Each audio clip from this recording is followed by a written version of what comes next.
சுச்சக்கர வரதாச்சாரியம் சுத்தசத்வ குருத்தமம் ஸ்ரீநிதி ராகவம் வந்தே ஹியபார கருணாகரம் கவிதாஜித கல்லோலி கன்யகா காந்தவக்ஷசே கருணாதி குணாட்யாய கமலாநிதயே நமஹா. ஸ்ரீ சங்கரா தொலைக்காட்சி நேயர்களுக்கு வணக்கம். புன்னகை ராமாயணம் கிஷ்கிந்தா ஸ்பந்தம் 12வது புன்னகையை இன்றைய தினம் நாம் அனுபவிக்க உள்ளோம். இதுல 8வது ஸ்லோகத்திலேருந்து 12வது ஸ்லோகம் வரை அபச்சாரப்பட்ட சுக்ரீவனை பார்த்து ராமன் பூத்த புன்னகைன்னு பார்த்து வருகிறோம். ஏன்னா முதல் 2 புன்னகை ஹனுமானுக்கு, 3லேருந்து 6 சுக்ரீவனுக்கு, 7 வாலிக்கு, 8லேருந்து 12 மறுபடியும் அபச்சாரப்பட்டிருக்கான் சுக்ரீவன். அவனை மன்னித்து அங்கீகரித்தேன் என்பதற்கு அடையாளமாக ராமன் பூத்த புன்னகையைத்தான் பார்த்து வருகிறோம். அதுல 12வது ஸ்லோகம். இப்ப காட்சி என்னன்னா, முன் ஸ்லோகத்தின் தொடர்ச்சி. சுக்ரீவன் பெரிய வானர சேனையோடு ராமன்ட்ட வந்துட்டான். வந்து எல்லா சேனையும் ராமன் திருவடியில சமர்ப்பிக்கிறான். இப்ப அந்த சேனையில் உள்ள 70 வெள்ளம் வானர வீரர்களின் பெருமை என்னங்கிறத சுக்ரீவன் சொல்ல, அதை கேட்டு ராமன் பூத்த புன்னகை. இதுதான் காட்சி. உங்கள் மனத்திரையிலே, தொலைக்காட்சி திரையிலே ஸ்லோகம் தெரிகிறது. சுவாமின் சைன்யம் த்வதீயம் கபிகுலவலிதம் பல்ல பிருந்தாவனம் சத்து ரக்ஷோ விக்ஷேபதக்ஷம் சரண சவிதகம் வர்த்ததே வாக்பிரதீக்ஷம் இத்யேவம் சூரசூனௌ கதிதவதி முகே தாவகே தாட்டகாரே ஜாதம் மந்தஸ்மிதம் யத் ததிதம் இதி பவான் தர்ஷயதி அந்தரங்கம். இப்போ சுக்ரீவன் வந்து ராமா உன்னை அடிபணிந்து சொல்றான். சுவாமின், எனக்கு சுவாமியே தலைவனே ராமா. சைன்யம் துவதீயம், இந்த வானர சேனை அடியனோடது இல்ல, இந்த வானர சேனை உன்னுடையது. கபிகுல வலிதம், இதிலே நிறைய கபிகள், குரங்குகள் நிறைந்திருக்கிறார்கள். பல்ல பிருந்தாவனம் சத்து, இதிலே கரடிகள், ஜாம்பவானுடைய கோஷ்டியைச் சேர்ந்த கரடிகளும் இருக்கிறார்கள். ரக்ஷோ விக்ஷேப தக்ஷம், அரக்கர்களை அழிக்கக்கூடிய சாமர்த்தியம் மிக்கவர்கள் இவர்கள். சரண சவிதகம், இவா உன்னுடைய திருவடிவாரத்துக்கு கீழே வந்துட்டா. உன் கட்டளைப்படி நடக்க உன் திருவடிவாரத்துல இருக்கா. அப்புறம் வர்த்ததே வாக் பிரதீக்ஷம், நீ என்ன ஆணையிடுகிறாயோ அந்த கட்டளையை உடனே நிறைவேற்ற தயாராக இருக்கிறார்கள். அப்போ இது உன்னுடைய சேனை, இதிலே குரங்குகள் இருக்கிறார்கள், கரடிகள் இருக்கிறார்கள், அரக்கர்களை அழிக்க வல்லவர்கள் உன் திருவடிக்கு கீழே வந்து நிலை பெற்றிருக்கிறார்கள், உன் ஆணையை கேட்டு நடக்க தயாராக இருக்கிறார்கள். இத்தனையும் சுக்ரீவன் சொல்ல, இத்யேவம் சூரசூனௌ, வடுவூர் ராமா, இவ்வாறு சூரியனுடைய மகனாகிய சுக்ரீவன் அவன் சொல்ல, கதித வதிமுகே தாவகே தாட்டகாரே, அவன் சொன்னபோது தாட்டகாரே, தாட்டகையை வதம் செய்த ராமா, உன் முகத்திலே ஒரு புன்னகை தோன்றியது. ஜாதம் மந்தஸ்மிதம் யத் ததிதம் இதி பவான் தர்ஷயதி அந்தரங்கம், அப்போது தாட்டகையை வதைத்த ராமா நீ பூத்த அந்த புன்னகையைத்தான் இப்ப நாங்கள் காணும்படியாக ஏகாந்தமாக, பிரைவேட் தர்ஷன்னு சொல்ற மாதிரி ஏகாந்தமா உன் கிட்டக்க வந்து நாங்க சேவிக்கும்படி வடுவூரிலே நீ காட்டுகிறாய் என்பது ஸ்லோகத்தின் பொருள். அப்போ திரண்ட கருத்து என்னன்னா, சுக்ரீவன் வானர சேனையோடு வந்து, இதுல வானரால் இருக்கா, கரடிகள் இருக்கிறார்கள், உன்னுடைய சேனை, நீ என்ன சொல்றியோ அதுபடி நடப்பார்கள், அரக்கர்களை அழிப்பார்கள், உன் திருவடிக்கு கீழே சமர்ப்பிச்சுட்டேன்னு சொல்ல, அவனை பார்த்து தாட்டகையை வதைத்த ராமா நீ புன்னகை செய்தாயினார். இப்போ இந்த புன்னகைக்கான காரணம் என்னன்னா, தாட்டகாரேன்னு ஒரு வார்த்தை இருக்கு பாருங்க. திடீர்னு இங்க வந்து எதுக்கு தாட்டகையை வதைத்தவன்னு சொல்லணும்?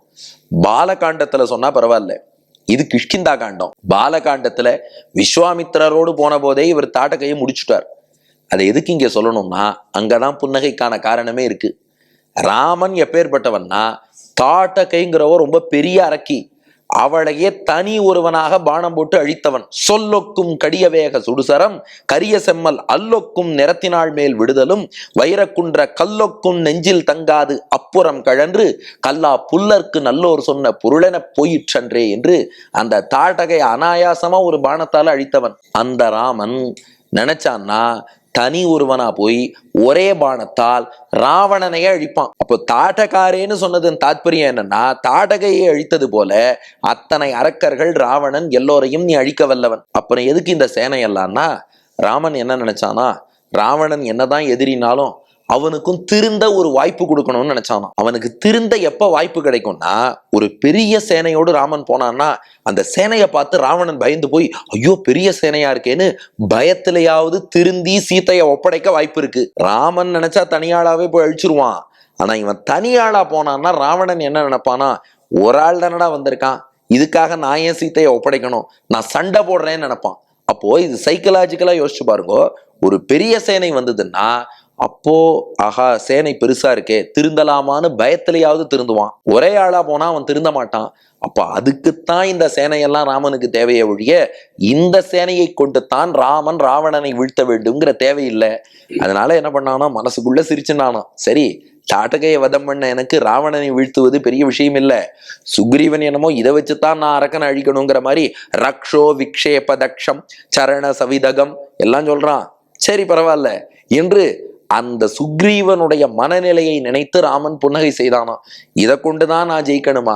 தன் வீரத்தை நினைத்து ராமன் புன்னகை செய்யறான். நான் தான் தனியாளாவே ராவணனை முடிச்சிருவேனேன்னு. அப்ப புன்னகைக்கு காரணம் தன் வீரத்தை நினைத்து ராமன் புன்னகை செய்கிறான். இந்த சேனையெல்லாம் தேவையில்லை, நானே அழிச்சுடுவேன்னு. இப்போ 2வது பாயிண்ட், இந்த புன்னகை உணர்த்தக்கூடிய மெசேஜ் என்ன? ஏன்னா உங்களுக்கே தோணும், அப்படின்னா எதுக்குப்பா இந்த வானர சேனையெல்லாம் இவ்வளவு கஷ்டப்படுறாரேன்னு. அதுவா, அவதாரம் பண்ணி வரும்போது பகவான் இப்படி பல அபிநயங்கள் செய்வான். ஒரு மனித சுபாவத்தை அனுசரித்து ஒரு மனிதனைப் போல தன்னை பாவித்து கொண்டு இப்படியெல்லாம் சேனையை திரட்டிட்டு போய் இதெல்லாம் பகவான் பண்ணுவான். இப்படி பண்ணதுனால அவனுக்கு சக்தி குறைஞ்சிடுத்து. அவதாரம் பண்ணி வரும்போது அவர் ஃபுல் பவர் இல்லைன்னு மட்டும் நினைக்க கூடாது. பகவான் எங்க அவதாரம் பண்ணாலும் ஃபுல் பவரோடு இருப்பார். காட்ட வேண்டிய நேரத்துல இடத்துல காட்டுவார். இப்போ சீத்தைய ராவணன் அபகரித்து சென்றான். எங்க போனான்னு தெரியாதவர் மாதிரி தான் முழிச்சார். ஆனா ஜட்டாயு அடிபட்டு கீழே கிடக்கும் போது நான் சொல்றேன் வைகுண்டம் போன்னு சொல்லி அவர் அனுப்பி வைக்கிறார். அப்போ இலங்கைக்கே ரூட்டு தெரியாத ஒருத்தர் வைகுண்டத்துக்கு எப்படி அர்ச்சராதிகத்தின்னு ரூட்டு சொல்லி அனுப்ப முடியும்? அவருக்கு எல்லா ரூட்டும் தெரியும். சிலதை பகவான் அவதாரத்துல காமிச்சிக்க மாட்டார். அது போலத்தான் ராமனுக்கு முழு பவர் உண்டு. அதானா காமிச்சிக்காம இந்த வானர சேனைன்னு அழிச்சுன்னு வந்திருக்கார். அது போலத்தான் அர்ச்சாவதாரம்னு கோவில்ல பெருமாள் இருக்காருன்னா வைகுண்டத்துல உள்ள பெருமாளுக்கு என்ன பவர் உண்டோ அதே பவர் அர்ச்சாவதாரம்னு கோவில்ல உள்ள பெருமாளுக்கு உண்டு. ஏன் நம்மாத்து சாலகிராம பெருமாளுக்கும் அதே பவர் உண்டு.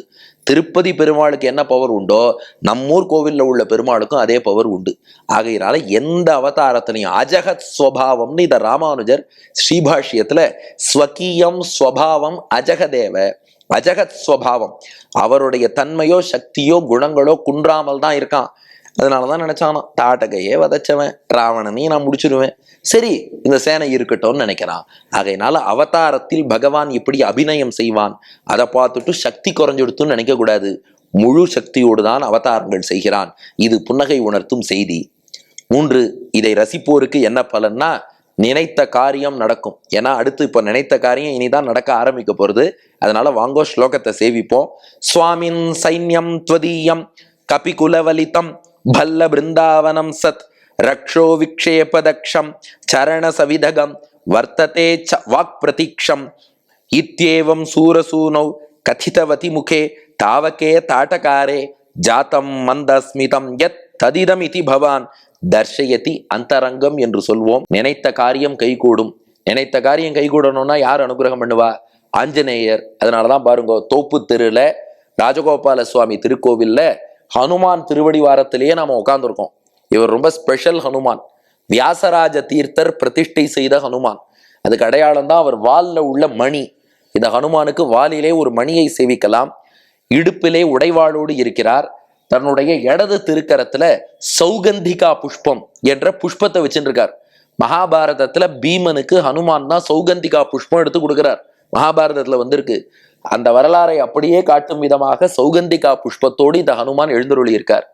இவர் எதுக்கு இப்ப சொன்னேன்னு கேட்கிறேடா, அடுத்த ஸ்லோகத்திலேருந்து அவர் தான் ஹீரோ. ஏன்னா மோதிரம் வாங்கிட்டு புறப்பட போறார். அப்ப இப்பவே ஹனுமானை காட்டிட்டோம். அடுத்த ஸ்லோகத்துல எப்படி மோதிரம் வாங்கின்னு கிளம்புறாருங்கிறத அனுபவிப்போம். நன்றி, வணக்கம்.